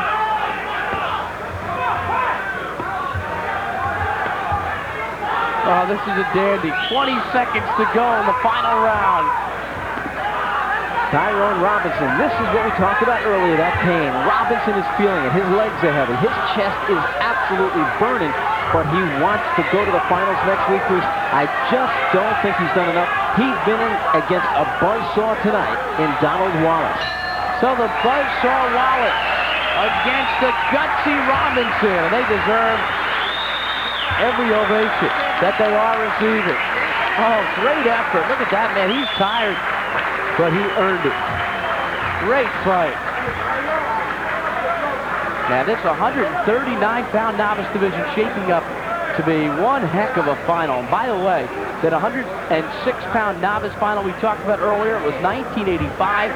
It was Angel Toro and David Vasquez. And it was a very memorable fight.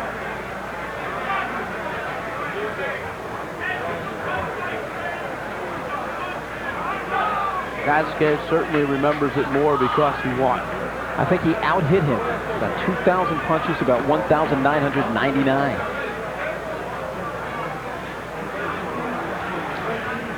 Both fighters tired, rightfully so. I wonder how many punches are thrown in every round. Only 120 seconds in every round, and there had to be at least that many shots combined in every round. Ernie D. Raffaelli will tell which fighter Ladies will and move on. gentlemen, the winner of this contest in the gold corner, Donald Wallace. Donald Wallace with the flying jump in triumph. And Tyrone Robinson, never the gracious loser. This one was loaded with action as Donald Wallace moves on to take on Jose Avila in the championship of the 139-pound novice division. Piero Severini against Jose Sanchez, 156-pound open. No, that's not right. It's novice, isn't it? It's novice. Okay. And these guys fight more like open fighters. Piero Severini may be the best body puncher in these Golden Gloves, open or novice or whatever. Where do you see this man in the yellow top? Severini gold, Sanchez blue. Severini, South Queens Boys Club. Sanchez, West Side AC.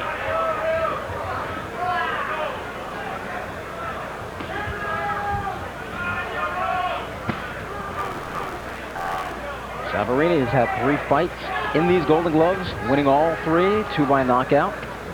And he's in against a southpaw, so for the first time he's being a little bit more cautious than he has been in his opening 3 bouts. And Sanchez also 3-0, all by decision. Look at those body, bodies. yeah, quick and solid by Severini. Severini was born and raised in Rome, Italy, and he still makes his home in Rome in a town called Pescara. He's over here on a work visa. Only had about 7 or 8 amateur bouts, but he wanted to come over to New York and box in the Golden Gloves because he said one day he'd like to become a professional and always wanted to say he boxed in this prestigious tournament. Is that something coming over from Italy? He's fighting a gentleman 6 years his senior, Jose Sanchez, who is enrolled at the John Jay College of Criminal Justice.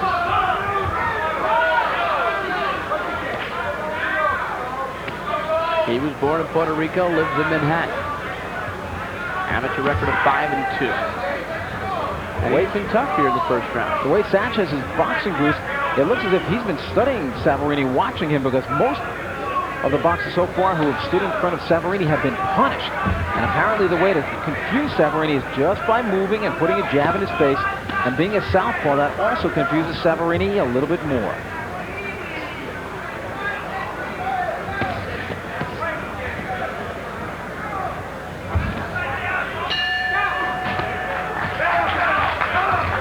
So we go to the corner.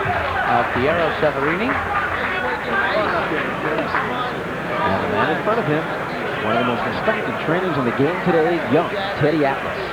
What do you like about Teddy? Everything. Very cool in the corner. I've watched him in the gym. He's an outstanding teacher. Knows what he's talking about. The warm guy out of the ring, too. Teddy is what we call a people person. Very rarely will you see him go crazy in the corner with his fighters. He does it all. Just with a stiff forefinger right in the fighter's face, telling him exactly what he has to hear. He instructs rather than reprimands.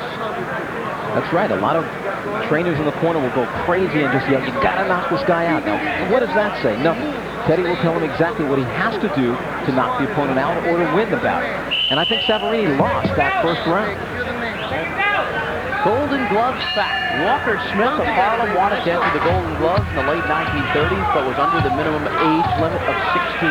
He came back with a different birth certificate with the name of Ray Robinson and went on to win the 126-pound Open Crown in 1939. Second round of the scheduled 3-round bout, 156-pound novice Piero Severini, Jose Sanchez.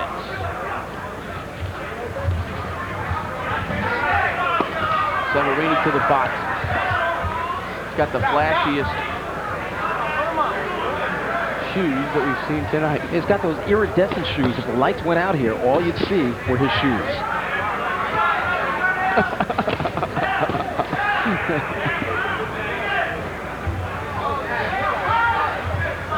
Severini having trouble getting close. He really is. A very good defense thus far by Sanchez, and there's a good left hand by Sanchez. I'd be totally surprised if Sanchez told me he never saw Severini box, because he's boxing him as if he's gone to school, just studied him for weeks. Keeping away, popping the jab and moving, popping the jab, combinations and out, just like he's doing now. Because if you stand there and try to brawl with Severini, that's exactly what he wants. And watch when he gets close how he rips those body shots, if he gets the opportunity. Even with those 14-ounce gloves, this young man can crack.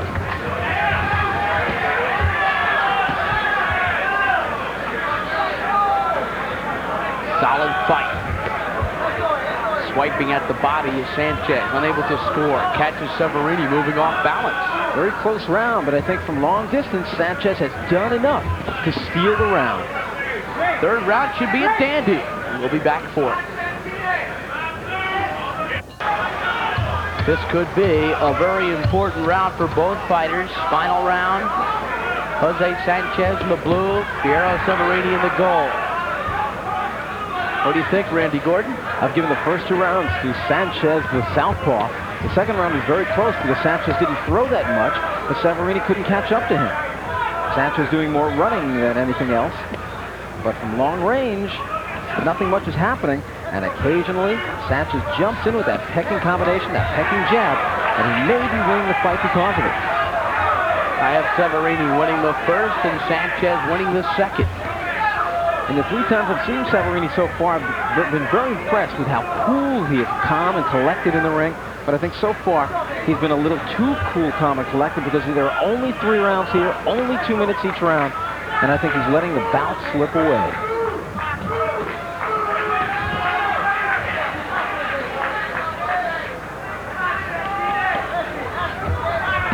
Round and around goes Sanchez. This has been a better round for Severini. He's been able to catch up a few times and land a few shots. But for the most part, no damaging blows have been landed by either boxer. And if that light would go on every time one boxer lands a shot, I believe the first 2 rounds, the light would have gone on more for Sanchez. This round has been a Severini round. Severini getting to the body in this round. Now he gets upstairs for the quick 2-punch combination. And then he stood there. He got hit with a counter shot. Sanchez did nice the way he came back. And now he's where he belongs, in mid-ring. This is the type of bout that you wish would go on for a while. Now they're exchanging a little bit.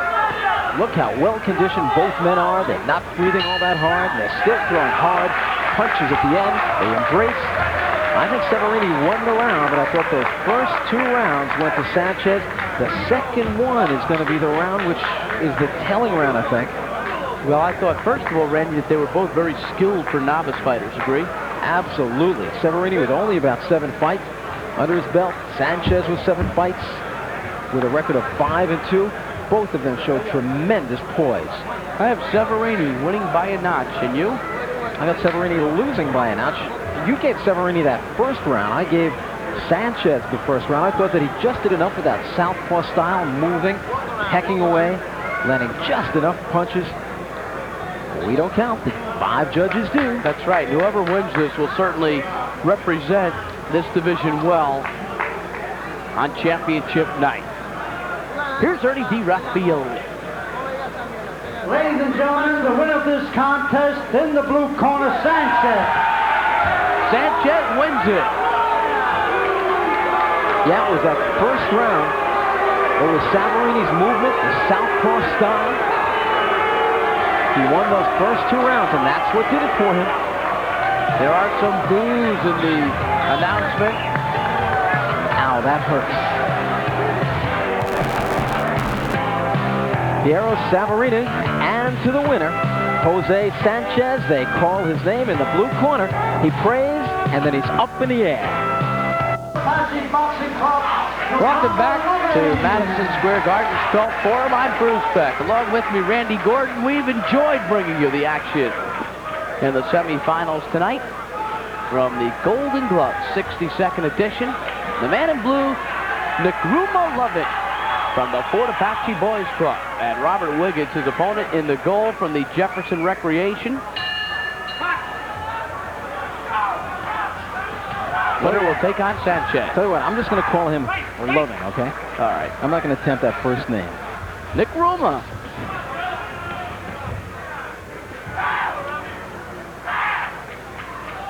Robert Wiggins, a southpaw.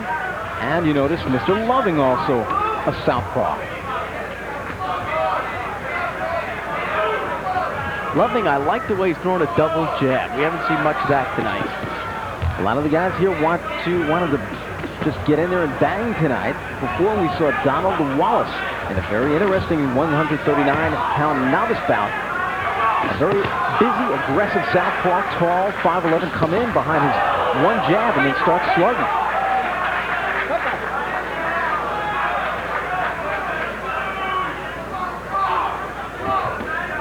Years ago, you didn't see many southpaws because they were very unpopular. It was very tough to get them bounced. So what happened was, as soon as they started boxing, their trainers would turn them around and make them converted southpaws, make them boxers right-handers. Today, there are so many boxers around that there's enough work for everybody. There's some nice work with the right hand by Wiggins. He threw a bolo punch with the right hand, then brought it upstairs and over the top. This one is loaded with action.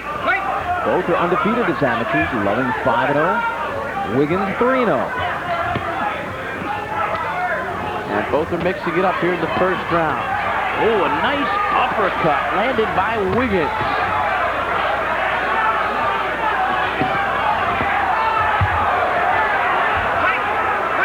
Wiggins with more hand speed, and so far this round looking as if he has more power. And Loving's feeling those bombs. We'll take a short break. Wiggins and Loving still 2 rounds to come. 156-pound novice, and here they come winging here in the second round. Loving in the blue, Wiggins in the gold. Wiggins was scolded between rounds, and a warning low blow there by a referee, and it was a tough one that Loving took. And now a standing 8 count is being given to him. He just got those hands up in time. At the count of 8, you better have your hands up. That's a rule that once you take that body shot, even if it's low, you've got to get back in boxing position by the count of 8.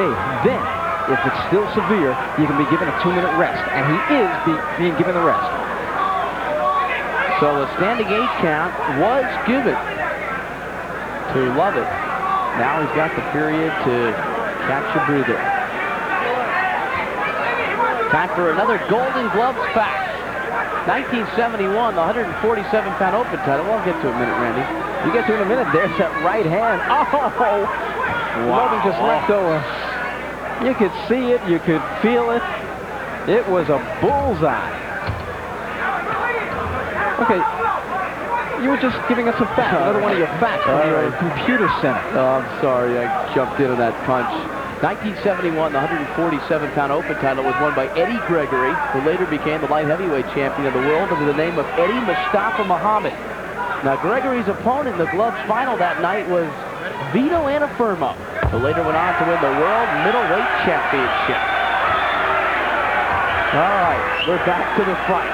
And Loving is ready to go, and he looks serious. Here he comes.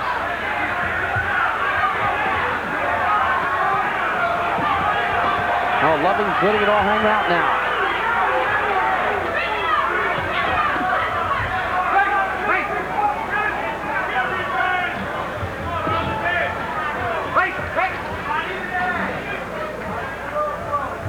Wiggins still throwing those bombs. That one came very close to being another low blow with the right hand by Wiggins. Looking for bomb after bomb. Loving is keeping those hands up, and luckily for him, just everything Wiggins is throwing. This is the first time tonight we've seen a man letting go with what we call the bad intentions. Ooh.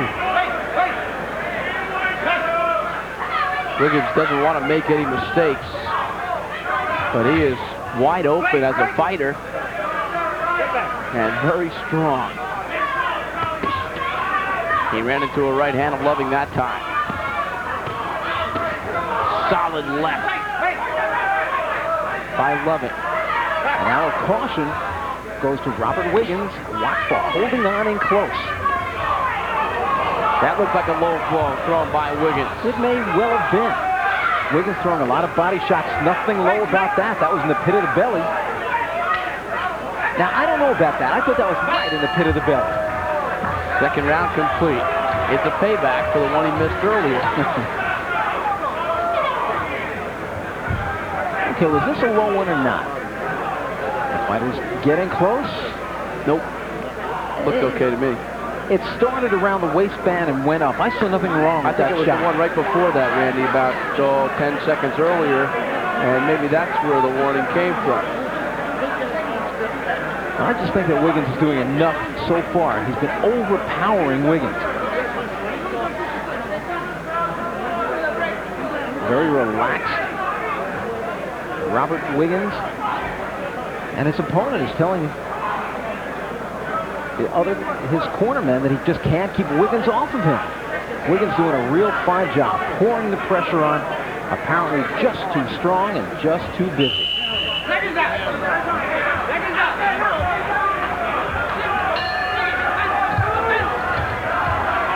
Here we go, third and final round, 156-pound novice, the winner to take on Jose Sanchez.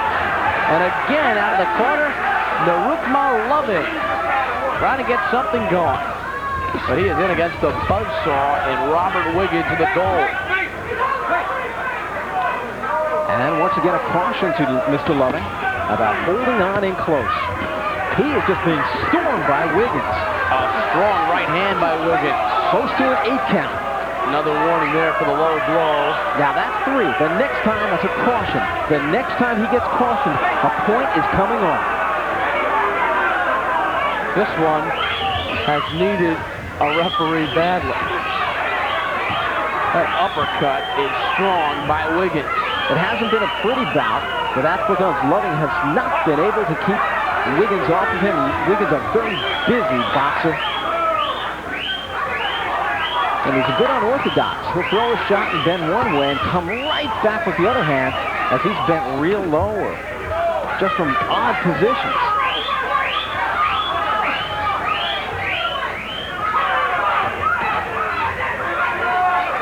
If Wiggins has one problem as a boxer, it's that he tries too hard to knock his opponent out.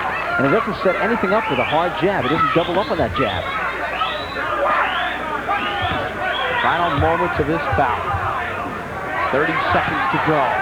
Bad place for Loving to be, because whenever he's gotten in close or against the ropes, he's gotten worked over by Wiggins.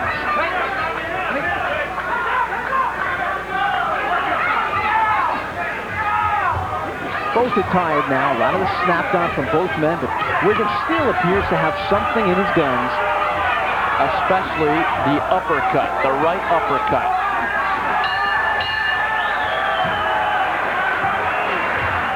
Robert Wiggins, active until the last 30 seconds or so. Very powerful puncher.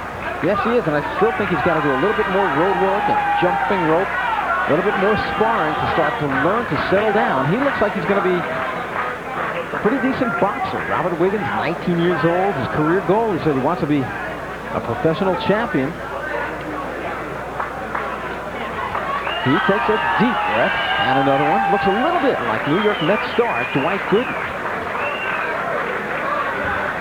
He's got the speed on the punches.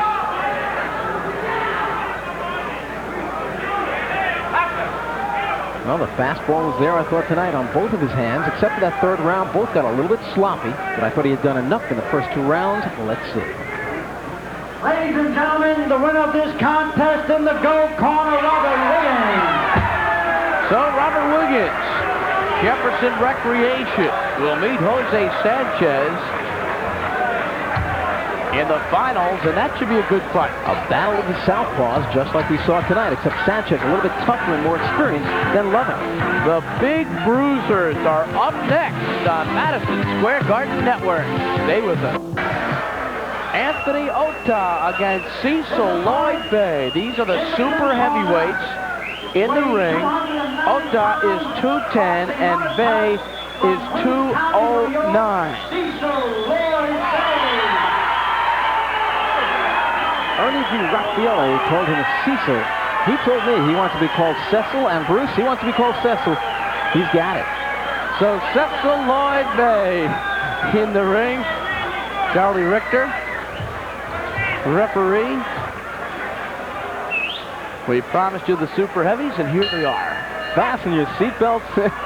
This one can't possibly go the distance.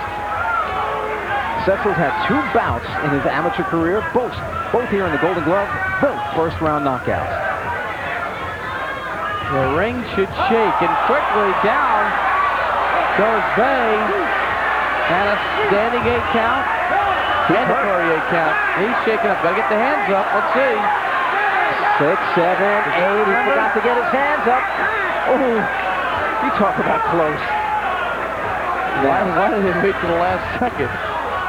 The right hand hurt Cecil. He's in big trouble. The referee jumps in. Another standing 8 count. Anthony Ottah is powerful. He's coming right back after Bey. You know that. Bey's 233 pounds. That's it. Gloves did not come up, and there's the dance by the big fella. And it didn't take long for Anthony Ottah. Well, Ottah said to me a few nights ago, he said he's definitely going to turn professional one day. He said his career goal is to beat Tyson because somebody's got to beat Tyson, and I'm the man to do it. Well, he's from the Times Square AC, and he punished his opponent for 2 rounds before the referee stopped their bout on March 16th. This one was stopped quickly. It was virtually the first shot that landed by Ottah. All 6'3", about 210 pounds of him. He drove the big guy, Cecil Lloyd Bey, who's had 2 bouts so far, 2 first-round knockouts, and it was a crushing right hand to the chin which dropped him. Once he got up, his legs were already gone, and he took some more punishment in the corner, a standing 8 count, and that was it. It was quick and done easily. And I don't really think that Bey knew what hit him. The last time, it was just like he didn't know what happened. Here's Ernie with the official call. Ladies and gentlemen, referee Charlie Richter stops the contest. 45 seconds of the first round. The winner in the gold corner, Anthony Ottah. So Anthony Ottah. 45 seconds of the first round, and that was it for Cecil Lloyd Bey.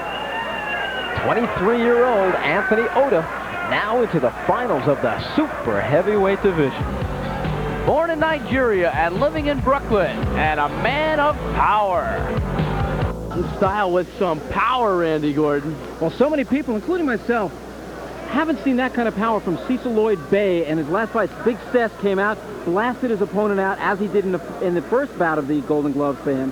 2-0 was he in the first round, but the big guy tonight in the opposite corner was Ottah, and he just did a number with the first shot he landed. That overhand right to the chin of Bey, and that really did it. Now, looking ahead to the finals, I think the best matchup that came out of tonight's semis, Jose Avila against Donald Wallace in the 139-pound division. I was really impressed with what I saw tonight of a new face in this Avila, and Donald Wallace, a very talented boxer in real fine shape. This one could very well be the best of all the final bouts. It'll be a dandy. We've really enjoyed bringing you the semifinal action of the Golden Gloves. Don't forget the championships coming up on Madison Square Garden Network this year, 2 nights, April 7th and April 8th from the Felt Forum, and you'll see it on Madison Square Garden Network at 7.